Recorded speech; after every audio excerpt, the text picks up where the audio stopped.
Okay. What does that mean? That means end the line. It means what? That means to end the line. Okay. You're on live now? With what? YouTube. I'm melting. Am I black out here? Yeah. Besides the crazy ass hair. I should have did my hair this morning, but I didn't care.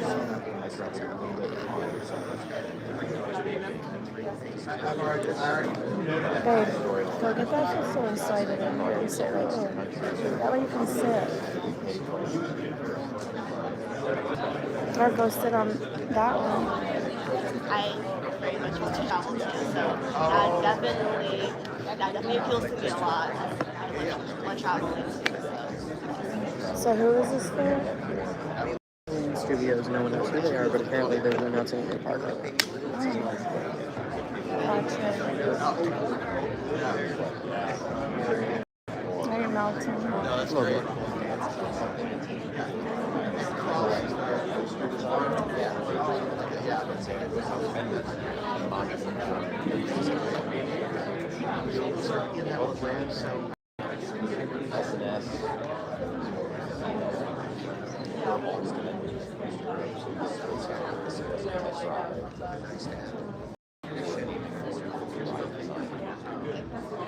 Which is fun too. I have a friend who said,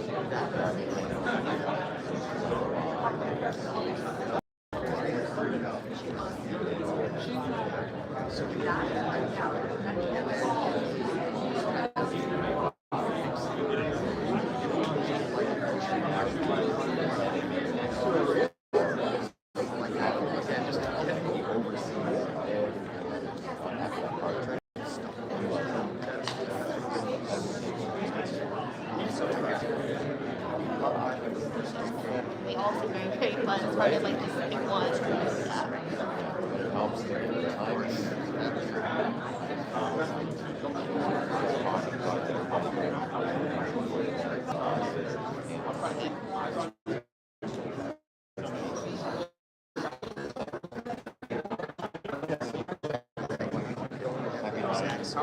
Yeah, of course.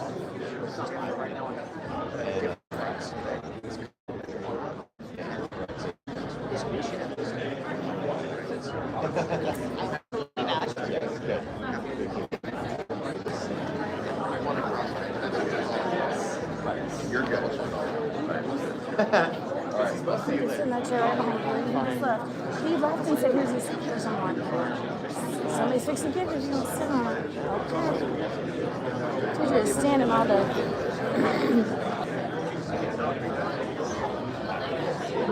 If you slide that footstool right here, I'll sit right on that footstool.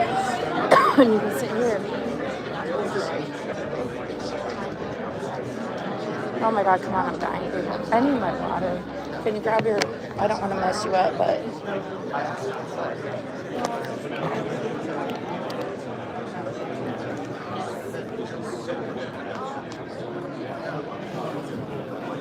Here you go. Is it on? It's not.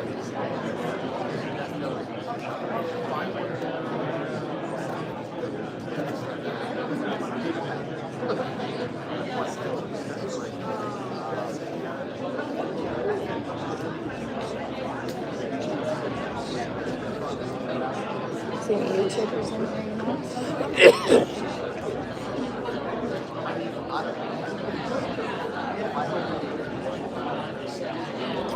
God, that scared me. I'm like, did I do that? Because I moved my arm at the same time he picked it up. I'm like, pizza. Can't eat pizza. That and the cotton candy. Cotton candy The today? cotton candy. It was kind of nasty. Well, you shouldn't have ate it, baby. That's why I didn't eat it. But Well, you ate them quite a bit. I mean,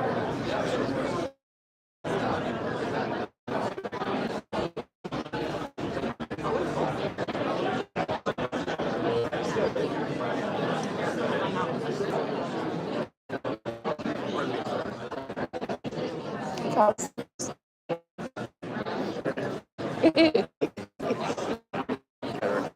yeah. And I'll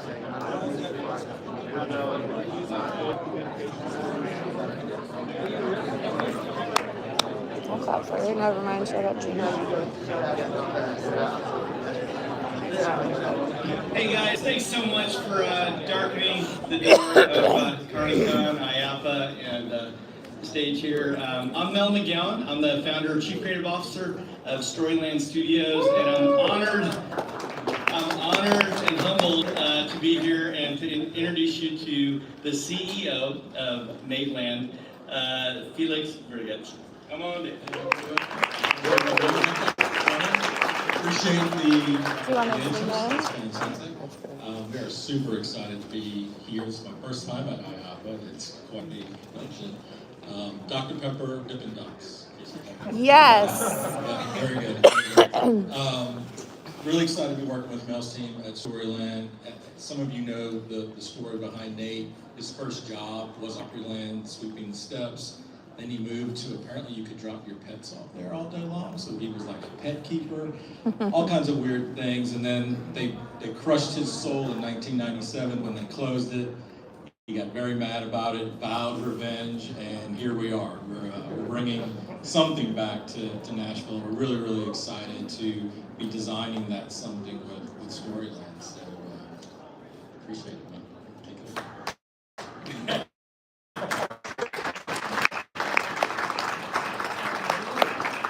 Stand-up comedian Nate Bargatze. Great to meet you. All of you at IAAPA. That stands for something. And I think amusement's in there. And then park. I didn't, the I's throwing me. But I'll figure it out. I just want to let you know we are starting a theme park. I am starting it. And I partnered with Storyland to help us build it. Because guess what? I'm a comedian that doesn't know how to build a theme park. But I do know I want a place where families and friends can come to and ride all the rides, and that's what we call Nateland. Very excited about this. I look forward to hopefully coming to many of these meetings and learning what IAAPA stands for. Was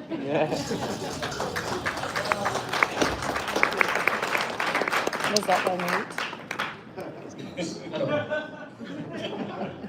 Well, again, honored to be here to represent the creative team and the feasibility team that's been on this.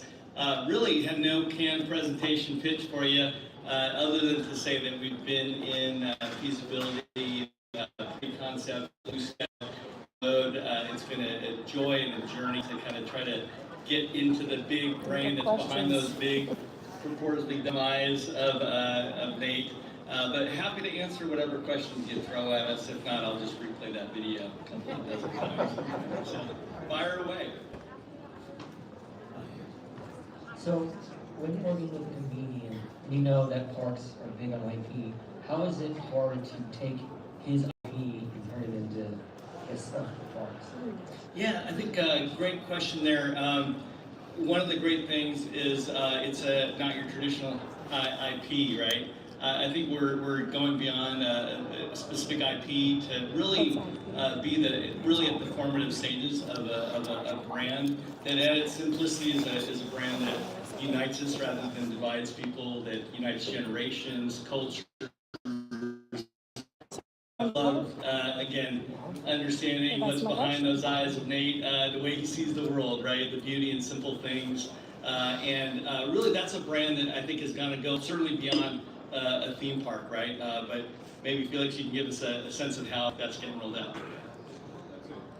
Well, there we go. It's a good question. This is going to take several years to develop. We have a game show coming out in February on ABC. We have a movie with Sony TriStar coming out in March. We have an animated contract with Netflix. We have several things going on that not only take what Mel was talking about, but produce IP that we can factor into the so I think it's coming. Yeah, great question. I wish we just had plug-and-play IPs that we could just bring to life. But, yes, sir. Oh. So I'm very curious. How is this project sort of pitched to you guys, and what's the degree of freedom you guys have been given with considering that again, the IP is just an individual. Well, quick answer is friend of a friend in a relationship, I think is the short answer of how we've become engaged with the project. And that friend happens to be an ongoing client and partner of ours, Dan Cathy. Humbly calls himself Chicken Man Dan. We've been part of the team out there in Trilla.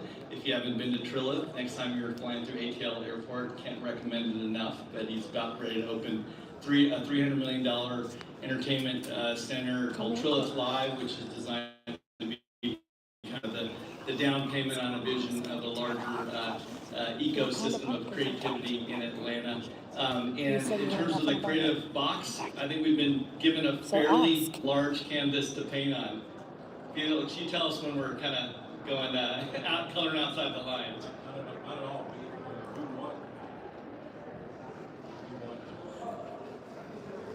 His mic's not on. Mike, man? Come on. I know you hate it. We got you. Go ahead. Try again. You got it working there. I was a partner at KPMG before I moved over to Nateland. Nate and I have known each other for 10 years. Major projects advisor is something that I especially did when I was on the advisory side. So know how to put these big projects together, started looking at different firms to begin the marketing and feasibility component with, reached out to some people that we knew, Storyland kept coming up, interviewed several different firms.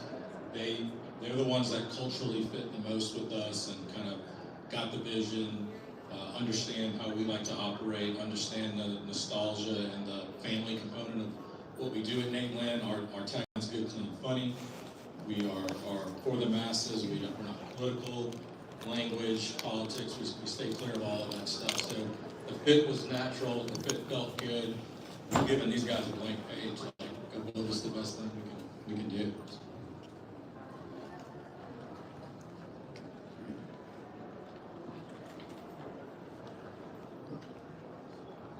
Hi, this is fun. I realize you're in development now and blue sky and all that. Did you have a size of a park in mind, like a dozen rides, 20 rides, 25 rides to open up with, you know, the size of the park and the mix of the rides? Are you going for younger children, families, thrill rides? What's been the original ideas you've had so far? You know, for us, we wanted it to be substantial, right? A lot of the data out there suggests that Nashville can handle something. We want everything, you know, our comedy and the movies and the game shows and the things that we make are not made for kids, but they're family friendly. You don't have to hit pause. You don't have to be embarrassed about what we want. We want to display that at the park as well. So there'll be stuff for everyone. There'll be fun stuff. There'll be thrill-seeking stuff. We have a couple of sites in mind, and we're going to try to kind of fit the purpose to that site. So that's where we're over that. We don't want to say too much. I will add that John Robinette's part of our team. He's led economics feasibility previously with ACOM. We've worked on everything from the international PEA attraction survey report in partnership with him in the past. And again, we're looking at a market that is frankly one of the big black holes in terms of the regional theme park market in the U.S. As many of you know, Opryland USA was a beloved park. I think out closed and got turned into an outlet mall. The market, the residential market is multiple X size, the size that it used to be, mostly the former Californians, like our very own Tyler, our California refugees that moved out to Nashville. But there's a lot of families out